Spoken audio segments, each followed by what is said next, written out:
saya sangat minta maaf untuk yang terluka dan tersakiti.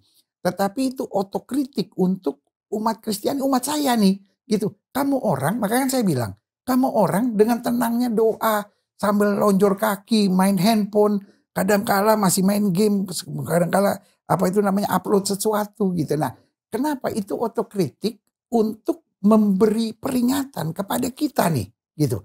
Kamu tuh udah cuma seminggu sekali, masih nggak datang lagi. Kan kadang-kala juga walaupun seminggu sekali, nggak selalu tiap minggu ke gereja. Nah kalau ini udah sehari 5 kali, ya kan? Kan betapa beratnya atau betapa perjuangannya demi melakukan ibadah. Nah kita jangan karena merasa, oh ya sudah diselesaikan oleh Yesus di atas kayu salib, lalu kita santai-santai gitu. Nah nggak bisa begitu gitu. Justru kita harus tetap berjuang gitu. Jadi kesalahan saya di sini mungkin saya membandingkan yang nggak harusnya saya bandingkan gitu.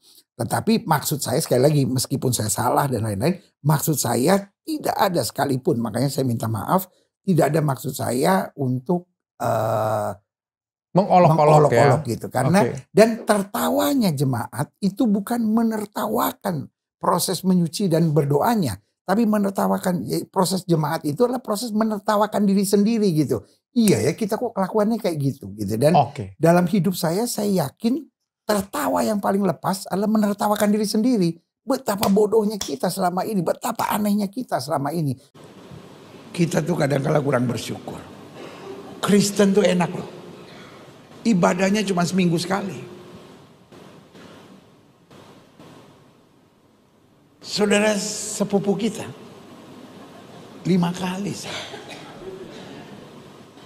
Kenapa kita kebaktian seminggu sekali?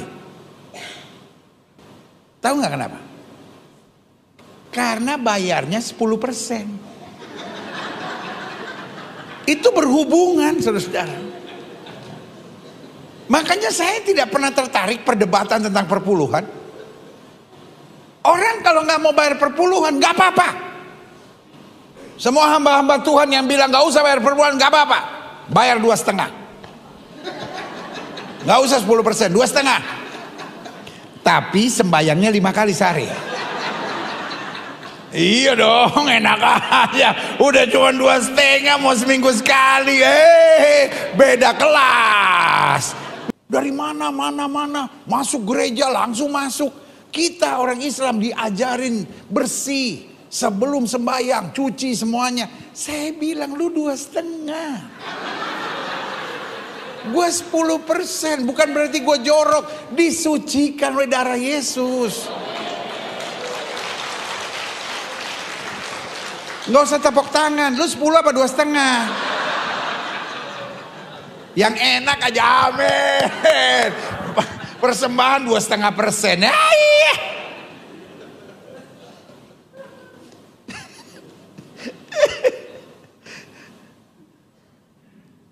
Pak Guntur mana? Guntur. Yang section ini mulai minggu depan jangan taruh kursi. Yang 2,5 duduk di situ. Pasti bayar perpuluhan dia. Puas banget dia seminggu sekali. Gak usah cuci-cuci. Ya kan?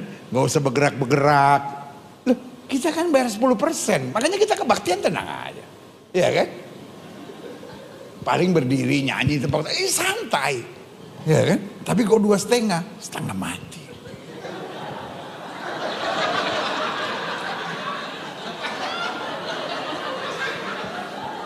Yang paling berat terakhirnya mesti lipat kaki. Nggak semua orang bisa, ya kan? Kaki mesti dilipat, ayah. Tapi ya udahlah 2,5. Assalamualaikum warahmatullahi Assalamualaikum warahmatullahi wabarakatuh. Berjumpa lagi dengan Jadi HMC ya, channel yang mengedukasi dan menghibur. Kita ketahui bersama Pendeta Gilbert Lumondong ya, itu viral atas statementnya yang membandingkan antara zakatnya umat muslim dengan perpuluhan yang dia kutip di gereja dia. Terus yang kedua, masalah bagaimana cara umat muslim beribadah, dalam hal ini sholat, dibandingkan dengan cara orang Kristen beribadah ya teman-teman. Ini sesuatu yang sebenarnya sangat tidak apple to apple, sangat tidak bisa dibandingkan. Kenapa saya bilang seperti itu? Ya kita ketahui teman-teman ya, kita ketahui bersama bahwa yang namanya sholat itu perintah Allah kepada kita. Bagaimana dengan cara ibadahnya teman-teman kita sebelah? Ya, kita ketahui lah ya. Ini bukan rahasia umum lagi, semua orang juga tahu bahwa cara beribadah dari teman-teman kita sebelah itu adalah ajaran dari bapak-bapak gereja. Bahkan sampai sekarang cara beribadahnya berubah. Kalian akan lihat, di Katolik cara beribadahnya begini, di Ortodoks begini, ada jamnya. Terus di Protestan ya beda lagi. Di Karismatik beda lagi, Saksi Yehova beda lagi, Advent beda lagi. Ya, Advent malah beda sendiri lagi. Hari Sabtu. Kalau yang umum hari Minggu. Jadi yang mana? Yang ajaran dari Yesus. Tentu orang bingung. Tentu masyarakat, teman-teman kita Kristen, cuman mengikuti, pokoknya gerejanya suruh bagaimana, ya sudah, mereka ikut. Kan begitu. Pokoknya, dan pokoknya, kan begitu. Nah, itu yang membedakan kita dengan mereka. Tetapi, alhamdulillah, Gilbert Lumondong ini masih sadar. Ya, masih sadar diri, beda dengan Polikarpus yang lain. Kalau Polikarpus itu kan sudah dikasih tahu, sudah salah ngeyel, mencari pembenaran. Mencari pembenaran ya, kalau Polikarpus. Kalau Gilbert, saya bilang agak lebih bagus, karena dia sadar diri dan langsung meminta maaf. Langsung meminta maaf ya, dan mengakui bahwa dia lompat pagar. Ada pengakuan di situ. Walaupun dia ngeles bahwa ini ada edit gitu kan. Padahal yang ada cuplikan bagian dia ngomong tentang Islam. Kalau yang dia maksud edit adalah menampilkan khusus yang waktu dia ngomong dengan Islam, itu benar. Tapi mengganti, merubah apa yang dia sampaikan, tentu saja tidak. Khotbah dia 1,5 jam. Tentu saja yang diambil itu hanya bagian dia ngomong Islam. Bagian yang lain tidak. Karena terlalu panjang juga. Orang cuma butuh poinnya. Sekarang itu kamu sampaikan atau tidak? Kan seperti itu. Dan dia mengakui, yes, itu dia sampaikan. Tapi dalam narasi, autokritik ya. Maksud dia autokritik. Dan kita tahulah. Kita tahu tanggapan dari jemaatnya. Pendeta Gilbert mengatakan, jemaatnya itu saat ketawa, mereka itu sedang mengetawakan diri mereka sendiri. Menurut Pak Gilbert. Mengetawakan dirinya sendiri. Padahal kita tahu, jemaat itu bukan sedang mengetawakan mereka. Mengetawakan kebodohan mereka, kebotolan mereka. Enggak. Ya, tidak sedang menertawakan diri sendiri. Tetapi mereka merasa bangga karena mereka berhasil membayar lebih mahal. Membayar lebih banyak. Mereka lebih bebas dan sebagainya. Silakan tafsir ya, tafsir bahasa, ahli bahasa yang menafsirkannya. Tetapi ya sudahlah, sudah terjadi, toh juga orang yang minta maaf, ada etika baik, beda dengan Polikarpus yang ngeles, ya minimal ada penyesalan walaupun mungkin bagi sebagian teman-teman Muslim nggak sepenuhnya ada rasa penyesalan itu, tapi ya sudahlah, toh yang penting ada penyesalannya. Beda dengan Polikarpus yang lain. Dan Gilbert kemana-mana juga masih menceritakan hal ini dan mengatakan bahwa dia menyesal. Ya, dia menyesal dan dia mengakui dia lompat pagar. Nah, jadi kalau buat pendeta Andre Tunggal, ya, buat pendeta Andre Tunggal yang lompat pagar siapa? Gilbert Lumondong. Ini udah ngaku dia. Kalau Anda nuduh Ustadz Kainama Kodon di lompat pagar, itu nggak ada buktinya. Itu cuma klaim dari Anda bahwa mereka lompat pagar. Kalau lompat pagar secara fisik untuk mempengaruhi agama orang, ada tuh. Risuli Lubis, ada videonya. Jadi dia saat penginjilan, dia lompat pagar. Ya, Risuli Lubis lompat pagar saat penginjilan. Oh ini. Iya. Nah gitu, jadi nggak pakai jepit. Iya. Lu bisa nggak bang? Ada. Ya, 8. Ujang. Puasa. Us lebaran. Puasa. Ini buat buka. Nah, itu Risuli Lubis. Kalau Gilbert Lumondong juga sudah mengakui bahwa dia lompat pagar. Artinya apa? Umat lompat pagar, ya siapa? Siapa kira-kira umat lompat pagar? Kalian yang nilai sendiri ya. Clear kalau kita. Jadi Andre Tunggal, cobalah Anda berpikir, Anda koreksi diri. Anda lihat keluarga Anda lihat lingkungan Anda lihat rumah Anda. Jangan Anda sibuk mencari kesalahan di rumah orang lain. Jangan Anda sibuk menilai orang lain. Beresin dulu tuh internal.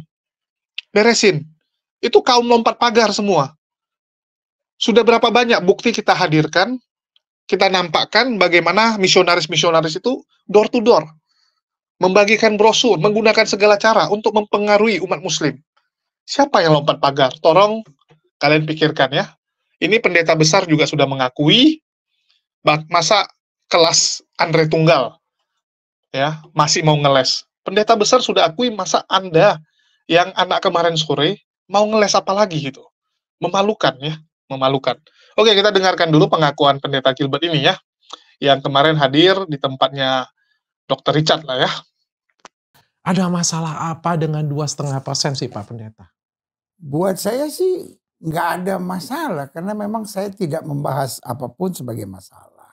Buat saya, kalaupun itu sempat terlontar dari hati saya, biasa aja ada tanggung jawab yang berbeda. Jadi misalnya kayak suami kepala rumah tangga, istri menjadi ibu rumah tangga. Nah, kekristenan percaya ada 10%. Lalu apa itu namanya, saudara-saudara sepupu kita ada 2,5%, biasa saja gitu. Jadi tidak ada sama sekali niat apapun. Tapi kalau itu dianggap sebagai sesuatu yang pasti tidak ada olok-olok. Tidak ada olok-olok, itu tidak ada. Pasti tidak ada gitu. Nah tapi kalau itu menjadi sesuatu yang salah, saya melihat bukan wilayah saya untuk berbicara gitu kan. Masing-masing orang ada wilayahnya. Ketika Dr. Richard ngomong tentang kedokteran, itu namanya keren. Tapi kalau ketika Dr. Richard ngomong tentang khotbah gereja, kan saya jadi, kenapa wilayah saya tuh? Nanti saya jadi dokter. Jadi saya melanggar apa itu namanya, pagar yang harusnya nggak boleh saya langgar. Untuk itu saya salah. Oh, ya. Pak Pendeta sendiri merasa bahwa Pak Pendeta sudah melewatin pagar yang harusnya Pak Pendeta seperti tidak. Saya bilang, kan ini ada masing-masing punya tanggung jawab gitu. Nah, kepercayaan masing-masing ya. Kepercayaan masing-masing, buat saya keunikan masing-masing.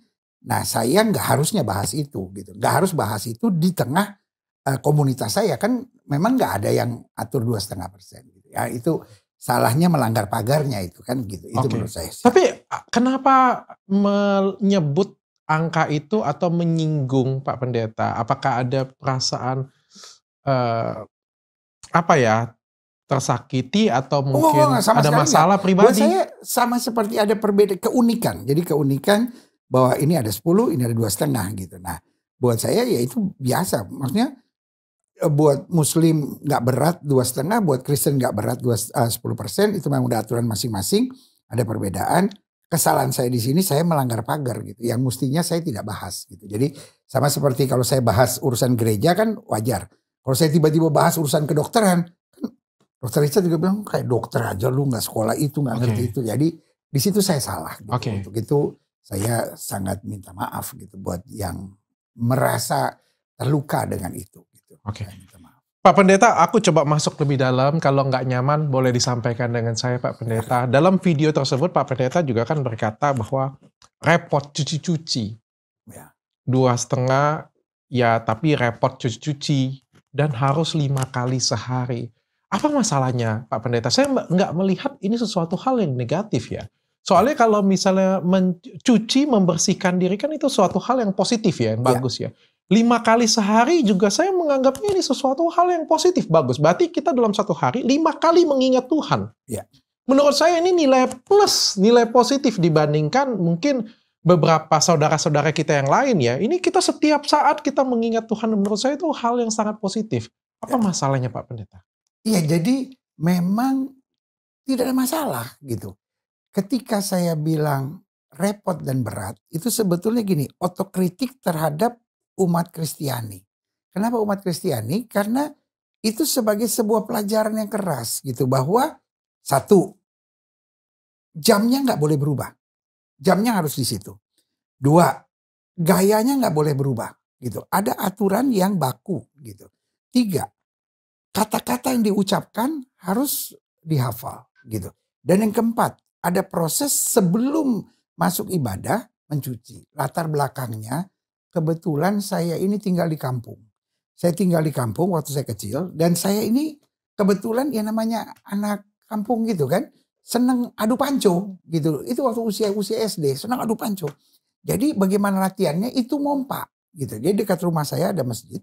Jadi setiap kali jam-jam itu saya senang lari ke masjid untuk pompain orang-orang wudhu gitu. Jadi saya tahu apa itu yang mesti dicuci-cuci gitu. Nah, saya melihat, waduh, kok itu segitu taatnya gitu. Jadi kenapa saya bilang repot, saya bilang setengah mati. Bahkan sampai saya bilang begini, itu sampai mesti lipat kaki loh. Makanya saudara-saudara sepupu kita sampai usia 70 tahun masih bisa lipat kaki. Itu bukan merendahkan. Walaupun kesalahan saya kembali, saya lompat pagar yang tidak seharusnya saya bicarakan gitu. Dan untuk itu saya sangat minta maaf untuk yang terluka dan tersakiti.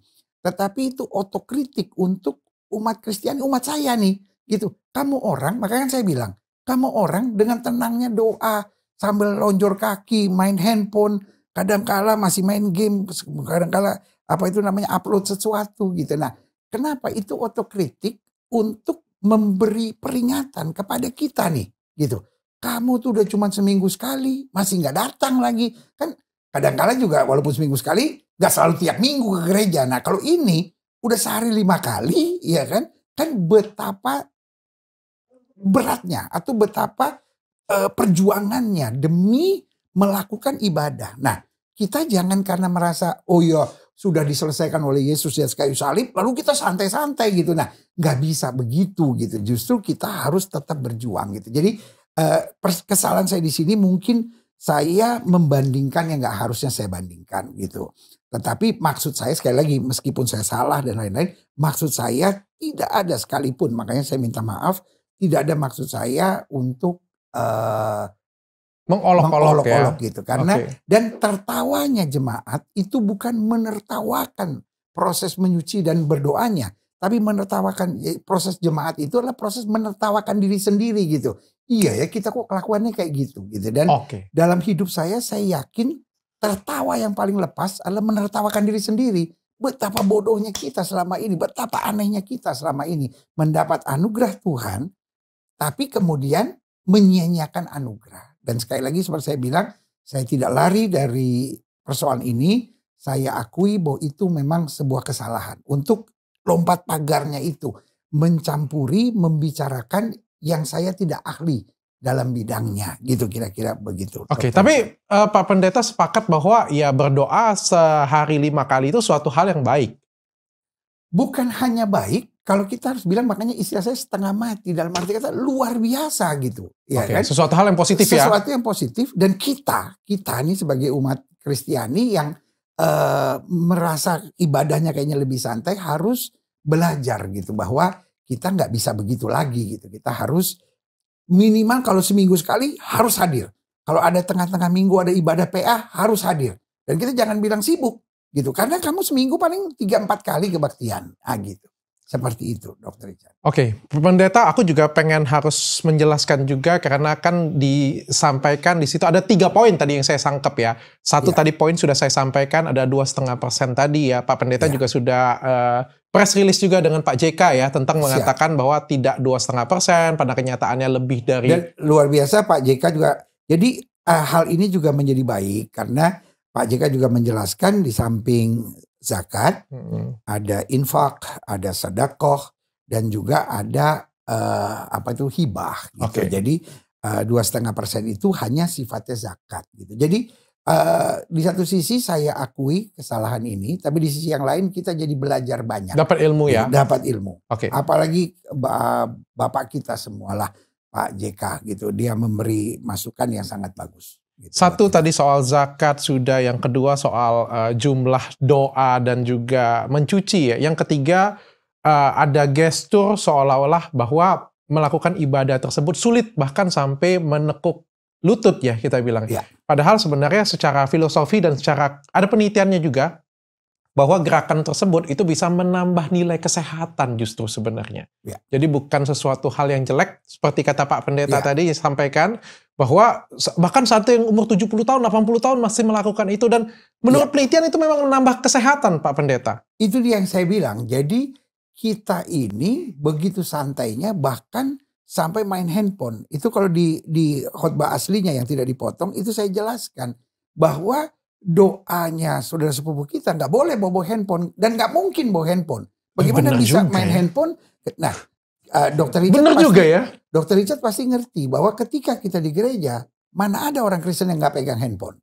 Gitu Betul. kan? Kita baca Alkitabnya di handphone, kan begitu. Lalu kemudian masuk SMS, masuk WA, Bales. kita masih sempat balas gitu. Nah, kalau sedang menjalankan sholat 5 waktu ini, bagaimana kita bisa pegang handphone? Kan nggak mungkin gitu. Nah, itu sebetulnya yang seperti saya bilang, ada maksud saya yang baik, tapi saya jalankan dengan cara yang salah gitu. Karena itu bukan hak saya membandingkan gitu. Hanya saya melihat yang baik ini. Nah, tapi memang kan kebetulan gaya saya ini, saya menyampaikan segala sesuatu lebih dengan gaya humor gitu. Nah, tapi bisa ditanggapi dengan salah, dan ini saya mengerti dari kawan-kawan MUI juga dijelaskan bahwa tidak sepatutnya kita mengadakan perbandingan-perbandingan. Tapi hati saya sebetulnya karena melihat itu bagus. Saya mau kasih tahu jemaat saya gitu. Kamu orang bawa handphone apa segala macam gitu. Kadangkala kan kita kalau khotbah kan menghadap jemaat gitu kan. Kadangkala kan kita lihat ada jemaat yang sempat ngangkat telepon, mungkin dia bilang sebentar gue lagi ibadah gitu. Tapi kan ya ampun, sempat-sempatnya jawab handphone gitu. itu sebetulnya yang menjadi concern saya. Tapi sekali lagi saya tidak lari bahwa saya salah karena saya melompati pagar yang tidak seharusnya saya jalani. Begitu dokter. Oke. Dan Pak Pendeta sudah ke Pak Yusuf Kalla dan sudah ke MUI. Jadi hari kejadiannya yang saya tahu justru dari rekan saya, seorang ustadz namanya Ustadz ini telepon saya lalu bilang, Pak Pendeta ini ada viral. Lalu saya bilang, tentang apa gitu. Lalu beliau jelaskan sedikit. Baik. Saya karena itu kan justru tahu pertama kali dari Pak Ustadz. Dari Pak Ustadz gitu. Nah, Pak Ustadznya ini kabari saya lalu kirim ke saya potongannya. Nah, lalu saya lihat ini udah banyak editnya. Lalu saya bilang saya akan kirim yang aslinya gitu. Saya akan kirim aslinya. Nah, waktu itu langsung saya hubungi Pak JK gitu. Jadi itu hari Minggu jam 2 saya ditelepon Ustadz Dasar Latif. Lalu kemudian jam 6 sore saya telepon Pak JK gitu. Karena saya ini manusia yang gak mau nyakitin orang, gak mau merugikan orang gitu. Itu di hati saya gitu. Mendingan saya susah, mendingan saya apapun, jangan nyusahin orang gitu. Jadi waktu saya dengar ada masalah, sebelum saya cek masalahnya sampai sejauh apa, langsung saya tahu karena yang pertama saya ini orang Indonesia Timur. Gitu. Nah, untuk orang Indonesia Timur Pak JK itu seperti Bapak damai ya, karena kasus Poso, kasus Ambon beliau yang damaikan. Jadi saya langsung ingat, beliau ketua Dewan Masjid, saya hubungi beliau. Nah, setelah jam 6 saya hubungi beliau, jam 7 kalau saya nggak salah, saya hubungi rekan saya di MUI. Gitu, saya bilang boleh nggak saya ketemu gitu. Nah, Pak JK saya bilang kalau boleh malam ini gitu. Saya hubungi sekretarisnya. Kalau boleh malam ini, benar-benar Pak JK nggak bisa malam ini. Paling cepat hari Senin jam 2. Saya bilang oke, saya atur waktu Senin jam 2. Lalu kemudian saya hubungi MUI gitu karena saya tahu rumah besarnya. Kan kalau Pak JK sebagai bapak kan gitu. Nah kalau rumah besar resminya dari umat muslim kan adanya di MUI. Jadi saya hubungi kawan-kawan saya MUI. Saya bilang ini ada permasalahan. Iya memang ada katanya gitu. Boleh nggak saya diterima untuk klarifikasi dan meminta maaf. Baik gitu. Tapi kita masih libur, ada banyak yang di luar kota.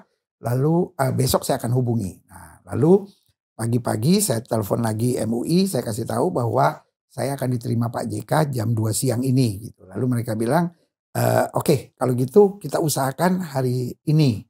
Tapi terus nggak bisa, mereka kasih waktu hari Selasa. Mulainya jam 9 pagi. Terus pindah lagi ke jam 11, terus dia bilang pengurus semua karena ini masalah menjadi serius. Jadi pengurus minta supaya jam 12 siang aja. Jadi karena mereka ada rapat dari jam 10 sampai jam 12. Jadi pendeta diundang jam 12. Jadi dalam hal ini saya tidak karena viral lalu saya menghubungi Pak JK dan MUI. Justru karena sebelum viral waktu itu saya pikir karena kan istilahnya ketemu Pak JK kan nggak bisa ketok pintu. Pak JK saya mau ketemu kan nggak mungkin gitu kan. Jadi mesti ada perjanjiannya dulu gitu. Oke. Dan mereka sudah menerima dengan sangat baik. Syukur puji Tuhan bahwa mereka bijak. Ya teman-teman sudah lihat ya. Jadi ini pengakuan yang bagus. Dan saya salut dengan pertanyaan-pertanyaan dari Dr. Richard. Di mana dia mengatakan bahwa harusnya kita melihat bahwa umat muslim ini yang positif gitu. Mereka 5 kali dalam sehari ingat Tuhannya. Paling minimal. Belum digabung dengan tahajud, terus sholat duha. Artinya apa? Umat muslim 5 kali mengingat Tuhannya. Menyembah kepada Tuhannya, menghadap kepada Tuhannya. Bagaimana dengan orang Kristen? Dan Gilbert mengakui ya, bahwa oten-oten ini itu memang bodoh. Dia mengatakan bahwa mereka mengetahui kebodohan mereka. Artinya mereka mengakui kebodohan. Walaupun sebenarnya mereka ketawa bukan karena itu. Tapi nggak apa-apa, kita terima saja. Kita terima statement dari Gilbert yang mengakui bahwa mereka bodoh dan tolol ya. Botol. Bahwa mereka itu udah ibadahnya jarang, entah perintah dari siapa, malas-malasan lagi. Nah, itulah kaum mereka, teman-teman. Mereka menganggap diri mereka penting. Mereka menganggap diri mereka spesial. Mereka menganggap bahwa menghadap kepada Tuhan itu bukan sesuatu yang wajib. Bahkan mereka berpikir bisa menyogok Tuhan dengan uang mereka. Dengan 10% mereka bisa sogok Tuhan. Mereka pikir seperti itu, teman-teman. Ngeri. Ya, ngeri ini kalau kita lihat. Inilah kebotolan, saya bilang. Sejak kapan Tuhan butuh 10% kita? Sejak kapan Tuhan butuh uang kita? Jangankan uang ya. Napas kita ini aja, itu milik Tuhan. Ya. Jangankan uang aset kita, harta benda kita. Napas kita aja, itu milik Tuhan. Jadi jangan berharap kalian bisa menyogok Tuhan. Ya. Bisa setara Tuhan dan sebagainya. Itu kesombongan. Kesombongan sekali. Umat muslim adalah umat yang merendahkan diri. Kenapa? Kami sholat, ya kami sujud. Itu menunjukkan bahwa kami bukan siapa-siapa. Jadi setiap hari kami sadar bahwa kami ini bukan siapa-siapa di hadapan Tuhan. Beda dengan sebelah. Mohon maaf. Beda dengan orang-orang yang di luar Islam. Baru misalnya dapat penghargaan juara. Wah, saya terhebat. Kan begitu. Baru pecahkan rekor dunia. Merasa dirinya udah hebat nanti. Beda sama Muslim. Kamu baru menang kejuaraan dunia sekalipun, baru dinobatkan menjadi juara 1. Ya, baru dinobatkan nih. Misalnya jam 2. Menang pertandingan, dinobatkan jadi juara pertama. Terbaik di seluruh dunia. Juara tinju misalnya, terkuat di dunia. Ya. Begitu sholat asar, Anda langsung sadar, ternyata saya bukan siapa-siapa. Walaupun saya juara dunia, walaupun saya yang terkuat saat ini di kejuaraan tinju, saya nggak ada apa-apanya di hadapan Allah. Saya rendahkan diri. Mau itu sultan sekalipun ya, punya kekayaan yang begitu besar, tunduk, sholat. Itu yang membedakan kita. Itu pengakuan bahwa kami ini bukan siapa-siapa, dan itulah wujud taat kami. Allah suruh sholat 10 kali, kami sholat 10 kali. Allah suruh berapa kali, kami berapa. Itu ketaatan. Ketaatan. Bagaimana dengan sebelah? Kalian dengar ya, Gilbert sendiri mengakui. Gilbert sendiri mengakui. Gitu. Dan Dr. Richard sendiri udah bilang, itu kan bagus. Sholat itu bagus. Posisi sholat, gerakan sholat, itu adalah gerakan yang mau meningkatkan kesehatan. Itu nggak sembarangan. Itu demi untuk kesehatan, itu bagus sekali tuh. Ya. Malah kalau sholat, Gilbert Lumondo mungkin nggak akan segendut itu. Ya gendut mungkin gitu, tapi nggak segendut itu. Bisa jadi turun 5-6 kilo dia. Kalau sholat. Kan begitu. Jadi itu bagus sekali. Dr. Richard akui ya. Dokter-dokter semua, silakan cek. Dokter ya, selama dia bukan Polikarpus. Walaupun dia Kristen, kalian tanya. Cara ibadah umat muslim dibandingkan dengan yang lain. Mana yang lebih bagus untuk kesehatan? Coba tanya mereka. Pasti umat muslim. Subuh udah bangun. Artinya apa? Jangan tidur terlalu malam. Karena subuh-subuh udah harus bangun. Ya. Kita ingat setiap waktu. Untuk kesehatan tuh bagus. Supaya kita ingat waktu. Kapan waktunya makan. Kapan waktunya istirahat. Nggak sembarangan. Kita lihat di zaman sekarang. Orang sampai lupa waktu. Alhamdulillah umat muslim. Walaupun tinggal di kota besar sekalipun. Sholat dia nggak lupa. Ya, kebanyakan nggak lupa. Jadi, walaupun dia di Jakarta, di Amerika, di New York, dimanapun ya. Begitu jam sholat. Sehingga waktu kita sholat, kita ingat. Oh, udah jam segini rupanya. Kan gitu. Waktu azan, kan kita jadi ingat, oh udah jam segini. Dari tadi kita sibuk kerja, oke hentikan dulu semua. Kita renungkan lagi, apa yang sudah kita lakukan, ada yang salah nggak dalam satu hari ini. Itu fungsinya. Dan Gilbert mengatakan bahwa itu autokritik, ya kita nggak tahu lah. Hanya dia yang tahu, ya hanya dia, Allah dan malaikat yang tahu, apa niat dia. Apa niat dia? Apakah benar untuk kritik atau bukan? Kalau untuk kritik, bagus. Dia sendiri mengakui ya, secara mau tidak mau, dia harus mengakui bahwa ibadahnya orang Kristen itu kacau, seperti yang dia bilang. Udah seminggu sekali, belum tentu datang seminggu sekali. Yes, banyak yang seperti itu ya. Kalian dengar tuh. Ibadahnya cuma seminggu sekali, itu pun nggak datang. Kadang-kadang 2 minggu, kadang-kadang sebulan sekali, bahkan ada yang setahun sekali. Kalau Natal baru datang. Oke? Ini Gilbert yang ngomong. Nah, inilah mentalitas orang di luar Islam. Udah itu ibadahnya gimana? Main HP. Duduk selonjoran. Handphone main. Artinya apa? Nggak dengar khotbah. Yes, itu banyak. Bahkan yang tidur juga ada, teman-teman. Yang tidur di gereja juga ada. Karena bosan dengar pendetanya, khotbahnya ngalur ngidul, membosankan. Silakan dicek. Berapa banyak orang yang tidur di gereja. Yang main HP, main game, banyak. Bahkan telepon diangkat. Telepon diangkat. Coba lihat kalau di Islam. Silent kan HP. Kalaupun nggak sengaja ada telepon masuk, matikan. Kalau mereka apa? Angkat telepon. Angkat telepon, teman-teman. Itu Gilbert yang ngomong ya. Kalau saya ngomong nanti komplain dulu ada orang sebelah kan.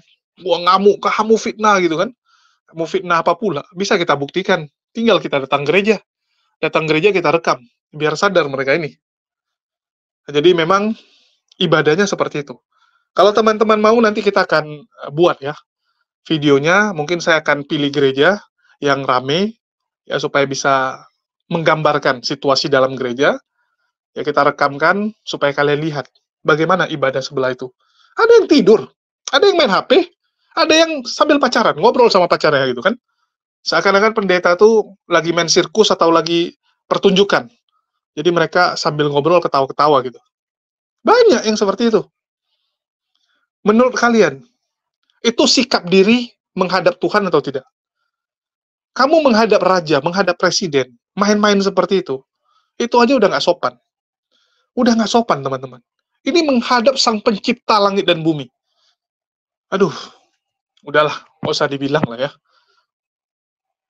Jadi memang beda mentalitas kita dengan mereka, dan terima kasih buat Gilbert yang sudah mempertegas hal itu, dan membuat orang-orang Kristen di luar sana untuk belajar. Terutama tentang zakat juga ya. Dengan adanya ini kan banyak itu di luar sana orang-orang mulai meragukan. Sebenarnya perpuluhan itu apa wajib? Apa harus dilakukan? Banyak yang di luar sana sudah mulai tersadarkan untuk tidak bayar perpuluhan. Alhamdulillah. Berkat Gilbert Lumondong ya. Berkat statement dia. Orang jadi cari tahu. Sekarang borok-borok yang ada di dalam gereja pendeta Gilbert tuh mulai terbongkar. Anaknya juga barusan di-unboxing, istrinya juga ternyata pernah jadi tersangka ya. Bayangkan teman-teman. Bukan terlapor, tapi tersangka. Ngiri teman-teman, ngiri. Jadi makin kesini kita makin lihat lah. Makin lihat perbedaannya dan bagus. Ya, kalau memang membandingkan dengan cara yang fair, dengan cara yang sesuai, nggak apa-apa. Cuman kesalahan Gilbert kan dia nggak ngerti. Dia nggak ngerti, nggak kasih data, nggak kasih bukti, asal ngomong. Kalau kita umat muslim, selama ini kita bandingkan. Oke, bandingkan Islam Kristen. Ya, memang ada ilmunya kan, ilmu perbandingan agama. Ada. Cuman pakai data. Kalau Kristen tuh begini loh, nah kita kasih data. Bahkan biasanya yang ngomong orang Kristen sendiri. Mereka dengan jujur mengatakan, oh kami ini begini, oh kami ini begitu. Kita kasih data. Itu baru enak, akademis. Kalau Gilbert asal ngomong gitu kan. Muslim 2,5% gitu kan. Dari mana cuma 2,5? Nggak lihat berapa banyak umat Muslim tuh yang benar-benar ya menyerahkan hidupnya itu untuk membantu orang. Nggak peduli dengan dunia. Muslim itu udah sampai tingkatan yang benar-benar udah lihat dunia itu ya sementara. Hanya tempat persinggahan. Karena surga kami akhirat. Beda dengan sebagian orang yang melihat bahwa dunia ini adalah tempat kenikmatan. Karena mereka lihat di surganya nggak ada lagi gitu kan. Nggak ada apa-apanya di surganya gitu. Nggak bisa lagi kamu makan enak. Jadi selama di dunia, udah makan enak dulu. Nggak bisa lagi kamu kendarai mobil yang mewah. Ya udah, kendarai dulu di dunia. Semua yang bisa dinikmati, nikmati dulu di dunia. Akhiratnya, nggak ada apa-apanya soalnya. Bahkan ada yang bilang cuma nyanyi-nyanyi gitu kan. Habis itu kosong, dan sebagainya. Jadi, apapun dinikmati di dunia. Itulah bedanya. Umat Muslim itu nggak sampai lebay seperti itu. Silakan dicek. Umat Muslim itu kalau sampai kepada tingkat kesadaran bahwa tahu dunia ini sementara, walaupun udah sekaya apapun dia, coba lihat hidupnya. Hidupnya untuk ibadah. Walaupun udah tua, udah kaya ya, fokusnya apa? Ibadah. Bukan sibuk, wah saya harus begini, saya harus memperpanjang umur saya kan, dengan beli alat pengobatan yang tercanggih dan sebagainya. Kita lihat, umat Muslim tuh nggak takut menghadapi kematian. Nggak takut. Karena dia tahu, setelah ini ada kehidupan yang lebih baik. Itu bedanya. Ya, terus, Gilbert juga menceritakan kronologis bahwa dia bilang, oh ini saya udah duluan minta maaf sebelum viral. Halo? Anda nggak tahu seberapa viral Anda, karena mungkin Anda nggak sempat nonton. Anda nggak sempat ngecek. Karena Anda sibuk kan dengan pelayanan Anda nggak tahu. Udah viral sekali. Waktu Anda menjumpai Pak Yusuf Kalla, itu udah gila-gilaan tuh. Udah viral sekali. Jadi udahlah. Kalaupun Anda sudah minta maaf, nggak perlu lagi ngeles, nggak perlu lagi yang aneh-aneh. Ya, nggak perlu lagi. Yang penting Anda sudah minta maaf dengan tulus, Anda sadar kesalahan Anda bisa gunakan itu untuk menasehati teman-teman Anda yang lompat pagar juga. Ya, kita berharap itu aja. Kalau ini udah selesai, mending fokusnya adalah bagaimana Anda menasehati teman-teman Anda yang lompat pagar tuh. Banyak yang sekarang lompat pagar. Dan banyak sekali. Bahkan Andre Tunggal ini sekarang udah mulai nih, mau lompat pagar dia kan. Udah nih, lompat pagar. Itu yang Anda nasihati. Daripada Anda sibuk nasihati umat Muslim dan jemaat Anda saja gitu. Jadi, saya berharap ya, wujud penyesalan dari seorang pendeta Gilbert, itu diwujudkan dengan cara menasihati teman-temannya yang lompat pagar. Anda kan pendeta besar. Anda cukup disegani, dihormati di kalangan kekristenan. Ya, di jemaat-jemaat Anda dihormati. Gunakanlah apa yang Allah berikan kepada Anda untuk tujuan yang baik. Itu, nasihati itu Polikarpus untuk bertobat. Nasihati mereka untuk jangan lagi menyerang-nyerang agama Islam. Mending seperti itu. Dengan Anda lakukan itu, maka umat Muslim akan lihat, oh ini tulus. Dia tulus untuk berubah. Dia tulus untuk menjadi lebih baik. Ya, seperti itu. Oke, mungkin itu aja. Makasih buat teman-teman semua yang udah nyimak. Dan sedikit pengumuman, bagi teman-teman yang ada di wilayah Surabaya ya, tanggal 26 nanti, ya 26 April ini, akan ada debat antara Esra Soru dengan Kodonditan. Akhirnya terjadi di kota Surabaya. Ya, bagi teman-teman yang ingin datang, ingin saksikan, langsung hadir ke sana. Ya, rencananya, insya Allah debat tersebut akan terjadi di Holiday Inn Express Surabaya. Hotel Holiday Inn Express Surabaya. Insya Allah terjadi di sana. Ya, kalau tidak ada yang berubah. Tanggal 26 April. Mulai jam 4 sore. Ya, mulai jam 4 sore debatnya. Jadi, pastikan Anda hadir. Karena ini pasti akan seru. Ya, Esra Soru yang turun tangan. Dan kalau ada teman-teman yang nanya, Bang, siapa aja yang hadir ya? Siapa aja yang hadir? Yang sudah sampai di sana ada Kodondi. Ya tentu saja kalau dari pihak Muslim ada Kodondi, ada Bunda Etika, ada si Umar Cayono, ya, ada si Jesselin, terus ada Bang Aang, ada Erik dari Mualaf Channel, terus ada juga Bang Handi Selebes ya, Bang Handi Selebes juga ke sana, dan Kores nampaknya juga akan ke sana. Ya, Kores dan Bang Handi nampaknya berangkat bareng tanggal 25, artinya besok mereka dua berangkat bareng, karena ya mantap mereka ya. Banyak yang suka mereka ke sana, jadi banyak yang ya membantu. Kalau kalian nanya kepada saya, Bang, abang nggak pergi gitu kan? Bagaimana dengan HMC, Dokter Akal, ada ke situ nggak? Mohon maaf, kita nggak ke sana. Ya, karena tidak ada yang ongkosin. Kalau ada yang mau ongkosin, beliin tiket, kita pergi. Tapi kalau beli sendiri, sementara kita nggak bisa ya. Lagi nggak bisa karena kita penghematan. Kita lagi membangun studio kita. Ya, ini lagi bangun studio, jadi fokus utama kita beresin dulu studionya. Supaya kita bisa buat konten-konten yang jauh lebih bagus, jauh lebih proper ya. Selama ini konten-konten kita masih kurang lah, menurut saya masih sangat kurang, sehingga kita mau bagusin, jadi ya kita fokus ke situ. Jadi harap maklum. Oke, mungkin itu aja yang bisa saya sampaikan. Makasih buat teman-teman semua yang udah nyimak dan mendukung channel ini. Makasih buat semuanya. Di akhir kata saya ucapkan, wassalamualaikum warahmatullahi wabarakatuh. Sampai jumpa di video-video kita berikutnya.